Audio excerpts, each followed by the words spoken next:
Hello, good evening and welcome to the sports segment here with me, Owuraku Ampofo. Now, the General Secretary of the Ghana Football Association, Prosper Harris-Nado, has urged Ghanaians to report any information concerning match fixing and match manipulation to the association to help save the integrity of football in the country. The Ghana Premier League has been rocked with allegations of match manipulation in the last few years, with the latest to become official being the 2020-2021 match day 34 fixture between Ashanti Gold and Inter Allies at the Lenkley Stadium. Locally. Well, anybody in football, so the participants in football have a duty to report any information that they come across on match manipulation, betting and things like that. So what you expect is that members of the football family, when they have information, would contact the association and then make this information available for further investigation. And so anybody who makes such an allegation, the association invites such a person in to assist. Indeed, in the Code of Conduct and the Code of Ethics, FIFA expects and the GFA expects that members of the football family who has the duty to cooperate with the FA, a duty to disclose any information in this light, would bring those information to the fore, because the protection of the game, the protection of the integrity of the game is paramount. If you are in football, that's your core responsibility, and so you expect anybody with information to come forward so that together we can protect the game. Well, in a related development, Division 1 outfit Inter Allies say that they have been given a raw deal after the GFA's decision to demote them after a GPL match fixing investigation. The Tema-based side is believed to be involved in manipulating the outcome of their 2021 game against Ashanti Gold. The two sides allegedly played a match of convenience as Inter Allies suffered a 7-0 thrashing at the hands of Ash Gold at the Obuasi Lenkley Stadium. Now, Felix Nana Ose, who's the lawyer for Inter Allies, has been speaking to Nathaniel Atto on Sports Today earlier, and this is what he had to say. It is the contention of the club that the evidence that was adduced or led during the whole proceedings or trial at the disciplinary committee was not that substantial enough to pin the club down by the charges that were leveled against us. So the base of our appeal is that we want a reversal, a complete reversal of the verdict that was handed against us. Now, let's get into a few details here. Now, there is an official who was deemed or who was eventually certified to have been, a de facto member of your club, considering the fact that he traveled on the team bus. Is there anything you'd want to clarify regarding that description of the gentleman as a member of the club? Nathaniel, that is actually the gravamen of our appeal. Now, the entire decision of the disciplinary committee was hinged on this gentleman who is referred to as Emmanuel Niamua. Now, it's quite interesting and intriguing that, let me lay the facts bare. Emmanuel Niamua used to be with the club. As far back as the 2014-2015 season, Emmanuel Niamua was the logistics officer of the club. Now, after the 2014-2015 season, he was installed as a chief in one of these towns. So he resigned his position as an official of the club. Now, the season in contention is a 2020-2021 season, football season. The only link that the disciplinary committee established and dwelt on by saying that because Emmanuel Niamua was with us as far back as 2014-2015, per that fact alone, he became an official of the club. it's not substantial. It doesn't hold. Was midweek action in the Ghana Premier League. What we do know is that Inter Allies and Ashanti Gold have both contested the decision and have challenged her officially, filing a petition within the 24-hour window that they did have. And so we're keeping you up to date on how that story develops. But in terms of the midweek action, Legon Cities took a huge step to safety after a 2-1 win over Dreams FC. Aduana Stars failed to beat Elmina Sharks, a rather surprising result, as Bechem United left it late against Real Tamale United. There was another goalless draw between Berekum Chelsea and Mediama Sporting Club, as Wafa lost at home to relegation rivals Accra Lions, leaving the Sugakope Bay side in a very precarious position with just a few games left to play. Akin Faisal picked up their first win in 10 games, beating 11 Wonders by 1-0. And then Karela also beaten Great Olympics by a solitary goal. Heart of Folk, who had majority of their squad ill and didn't play that game against BBNE Gold Stars, still picked up all 3 points thanks to a first half penalty from Samuel Inkum. There is more to look forward to this Thursday as Asante Kotoko could further extend their lead at the top of the Ghana Premier League when they travel to Obuasi to face Ashanti Gold. Well, Liberty's dream of returning to the Ghana Premier League received a major boost on Wednesday as they came from behind to beat Tema Youth by 2-1 away from home. Joy Sports' Lawrence Bedu was at the Tema Stadium and put together this report. Liberty professionals snatched a narrow win over Tema Youth at the Tema Stadium on Wednesday, May 18, as both teams fought keenly with the top position in Zone 3 of the Division 1 League at stake, going into the game with both teams pegged at 52 points. A win for either of the side was key to giving them the needed odd to return to the Ghana Premier League. Ivan Sosewusu opened the scoring after 29 minutes, beating the goalkeeper from close range to give the Harbour Warriors a half-time lead. Tema Youth looked to have found a second minute into the second half, but the referee, who initially whistled to award the goal, rescinded the decision after consultation with the assistant referee. However, that was the turning point of the game as the Scientific Soccer Lad struck twice to earn all 3 points. Speaking at the end of the game, head coach of Liberty said the win over Tema Youth leaves them in a good position for a return to the top flight. Take match after match, but Tema Youth have been the problem of our game because he's leading. We just have to overtake him, then we can be the first group on the first top. Now we have overtaken him, so I can tell you for sure that the next match will be a MF1 because we are going to prepare very well. Captain of the side, Paul Kwame, also added that Liberty will need to keep their calmness as they chase promotion with 4 matches to go. As a captain, I'll tell them that it's not over yet because 4 games to go. You never know anything that can happen, but let's take it game by game, then we'll see what will happen. Speaking for the home side, Sekaka, who is the PRO of the club, admitted that Liberty professionals were too good for his side in both encounters in the division. Oh, for now, on paper, the evidence is clear. The evidence is clear. The indices are showing. They beat us 2-0 and then 2-1 here. 4-1 on aggregate. What can you say? They are better than us. Admitted. The win over Tema Youth now means Liberty go 3 points clear of the table in Zone 3 with 4 games to go.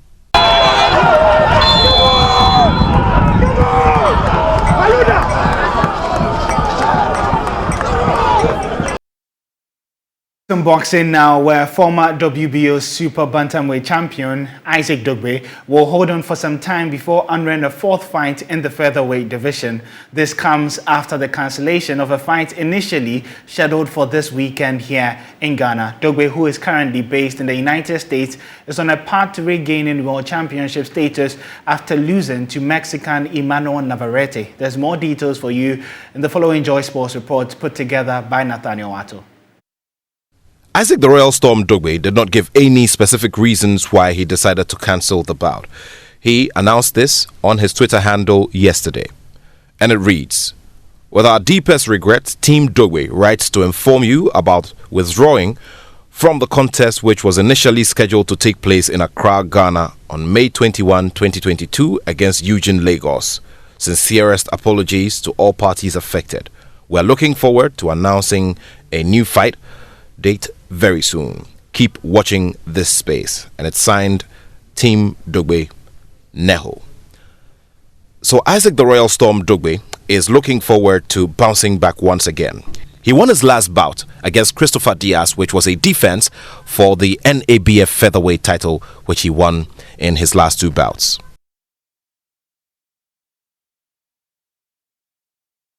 Well, Ghana's Paralympic team for the Commonwealth Games want support to prepare for the event which comes off in Birmingham later this year. The para-track and field athletes who are based in Kumasi describe their current situation as distressful, and Dadali Atiasi reports the athletes are currently funding the cost of preparations from their meager earnings.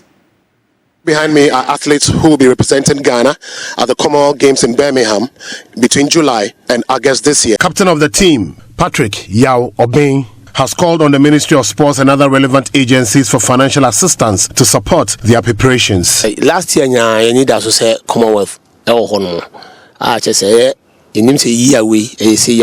have been training hard for the Commonwealth Games since last year, when it was made known to us that the Games will be held in July and August of this year. But honestly, we are facing serious financial problems, making our preparations quite difficult.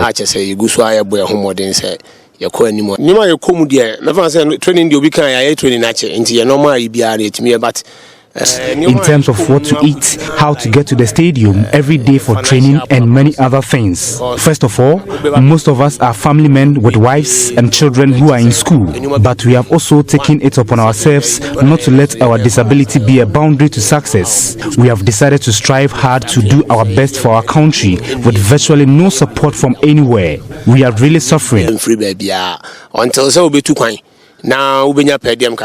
Now about to solve a problem with DNA, including team no more man could be and I continue about once a word. I come all the way from Santasi every morning to train here at the Babayara Stadium. I pay for my own transportation, so I have now programmed myself to ride my wheelchair to the stadium and then join a public transport back home at close of day. I can't bear the transportation costs, it is just too expensive. After training, I sell second-hand shoes at the Virginia traffic lights at Amakum, and the profit that I make from the business is what I use for the upkeep of my family and my training.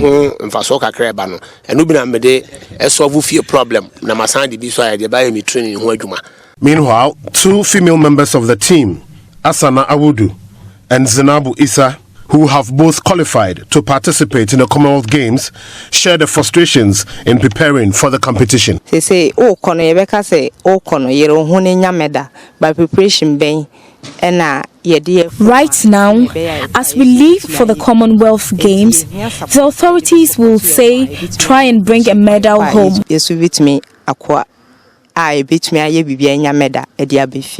But what arrangements have they put in place for us to bring laurels?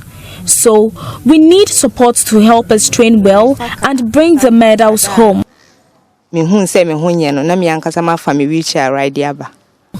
I come from Atonsu every morning to the Babayara Stadium to train.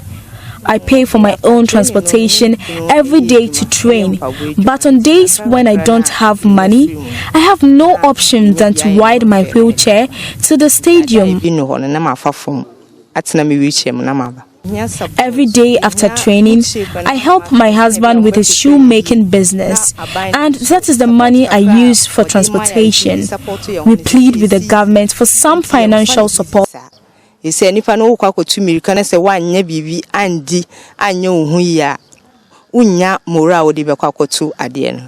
of the Ashanti Regional Para Track and Field Association, Benjamin Ano, bemoaned the poor conditions under which the athletes are preparing for the games. He's also calling for urgent support to help to guarantee effective pre-tournament exercise. Looking at the situation now, it is difficult for us to get support from the society. And at the same time, you know that during this preparation, they need a whole lot. Like they need food supplement, they need to take medicine and many other things. And now we are finding it difficult to get it. So they always come here also during the week, early in the morning with their coach. they practice. Sometimes they find it difficult to get even transportation to come for the training. Kaswa Zongo established themselves as the best football Zongo community in Ghana after winning the 2022 edition of the Ramadan Cup, and that was the second consecutive time that they were achieving that feat. They become the only second to achieve that feat behind Ashaiman, and their victory came at the expense of more experienced sides like Shukura and Nima. Joy Sports reporter Mishai Kweno has been following the story. 28 teams from 28 Zongo communities competed in the 2022 Ramadan Cup. However, host Fadama were unable to participate. Last year's semi-finalists, Ashaiman, were unable to make it to this year's quarters, with their place being taken by debutants Carnation Night Market. The debutants eventually made it to the finals, beating Nima and Sukura on penalties at the quarter and semi-final stages. Defending champions Kaswa booked a second consecutive final berth after edging Equiapim Zongo and Cow Lane in the quarters and semis respectively. Before the final kicked off, Sports Minister Mustafa Yusuf reviewed government's plans for players announced as the tournament's best in subsequent editions. I've been deliberating and having discussions with the organizers, Tamimu, that we don't just want to come here, year in, year out, to have this Zongo tournament without having concrete products coming out of it. So now we are going to ensure that now as we speak, we have scouts around here, and they are scouting for the best talent here, and those talents are going to have trials outside the country, even within the country and also outside the country, so that we will know that out of Sheikh Nuhu Sharubutu Ramadan Cup, these are products going from this tournament to higher level, so that they can carve out a career for themselves, and the Ministry of Youth and Sports is going to support in that direction. So aside the scouts here, we have also decided that the next year, the best player is going to be given opportunity to travel outside the country, one of the European football nations, so that the person will have opportunity of going to some of the clubs for just even exposure, a tour, and that is what the ministry is going to do for the next edition, the 8th edition, the best player. Kaswa retained their title after beating Night Market on penalties. Team coach Rufai was pleased with his team's title defense. The last time you came to Kaswa, I've told there's no any Zongo in Kaswa. In Ghana here, we stand us. We see and we conquer. So what I would say, I would just give thanks to Almighty Allah and the supporters, those who come from Kaswa. The Odukro of Kaswa himself is here to motivate the guys. So we are very grateful. We are very grateful. All right, speaking of our fans, there was one person I monitored. If there was an award for a fan, the most vibrant fan is going to go to this guy. All right, tell me. I noticed that you were so energetic throughout the game and you couldn't stay at one place from the start of the competition up to the final. Why? Why do you have so much confidence and belief in Kaswa? I know my boys. We know our boys. We know they are going to do it. Yes. Because we know the kind of football they are playing. Yeah. Okay, all right. The massive support. Yeah. I'm his deputy. Yeah. All right, so you've done it 2 times in a row, and definitely next year there's going to be another Ramadan Cup. Do you think you can come back here next year and defend the title for a 3rd time consecutively? Of course, we are going to take this cup for about 5 years consecutively, because we have the good talent footballers in Kaswa. We have the good academy in Kaswa. We have Chita, we have Kaswa Royals and co. You understand? We have Fauzan and co. So these players, when you bring them on the field of play, they will never disappoint you. In any way, they will never disappoint you. So we know our players and we know the kind of attribute they can perform on the pitch. Yeah. Big talk coming from these Kaswa folks. I've just been told that they are going to defend their title. They are going to keep on winning their title 5 times in a row. And honestly, I am being drained right now. So I'm just going to leave it for these guys. On the count of 3, we are going to shout Kaswa. 1, 2, 3.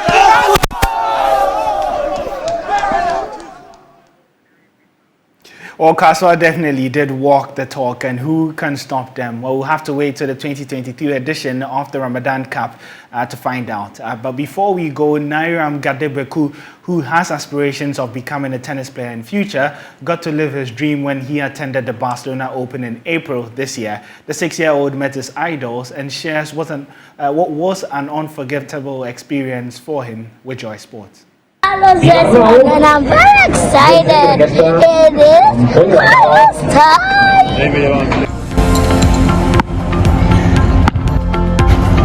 My name is Cyril Nairam Galakbeku, and when I grow up in the future, I want to be a professional tennis player.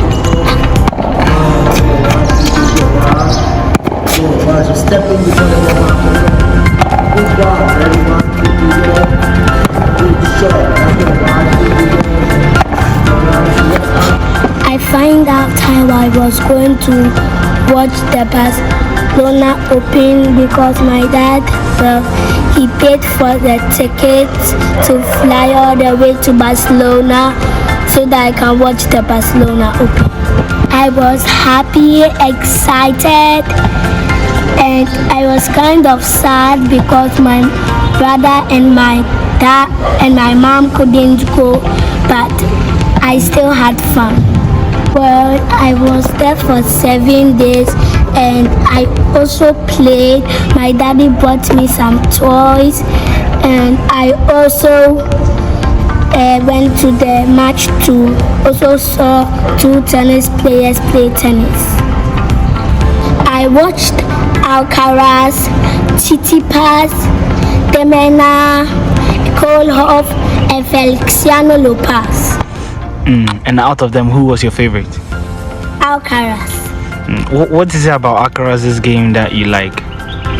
Because he is 19 years old and he was the first player at a young age to beat Rafael Nadal and Novak Djokovic. And do you see yourself in Alcaraz? Do you think you can one day become like him? Yes. When I went there, it has encouraged me to play harder and train hard too. So why do you enjoy playing on the clay one? Because it's fun. It's fun when it rains, and also when it rains, the courts kind of get muddy, but also so that you can have more grip on the surface. What are some of the lessons that you've taken away? One thing that you've taken from the Barcelona Open that will forever be with you? I've learned that it's not every time you win. You have to lose sometimes so that it can teach you a lesson in life. I made some friends and they speak Spanish, but they were still some kind. And also one time when I went to a place in Barcelona, I got to feed pigeons.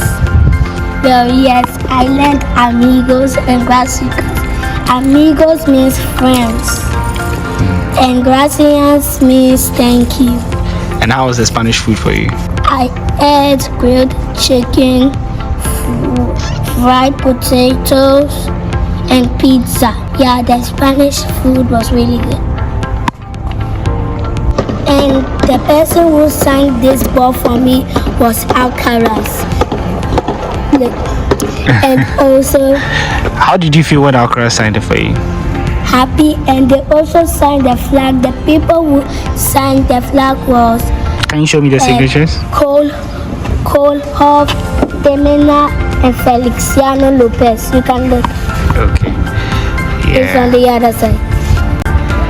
Yeah. Can you open up a bit more?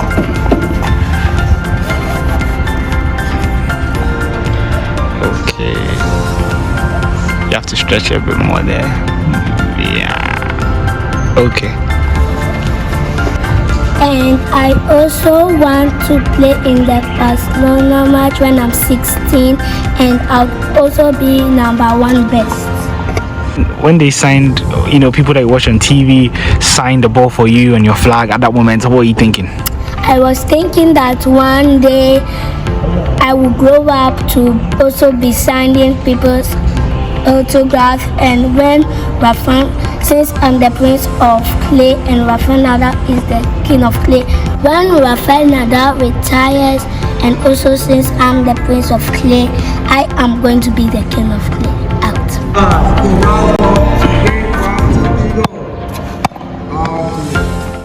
Well, that was 6-year-old Nairam, and he definitely has dreams that we do wish and hope that will definitely come true. If it does, Joy Sports definitely would be here covering that as well. My name is Owuraku Ampofo, and that's how we wrap up here on Prime Sports today. You can get some more updates and the latest news, especially with the Europa League final ongoing. 1-1 between Rangers and Frankfurt. Heading to extra time currently as things do stand. Can follow much of that on our social media handles at Joy Sports GH, but you can also check more stories on my JoyOnline/sports. We're back again tomorrow to bring you up to date with what's happening in the world of sports. It's bye for now.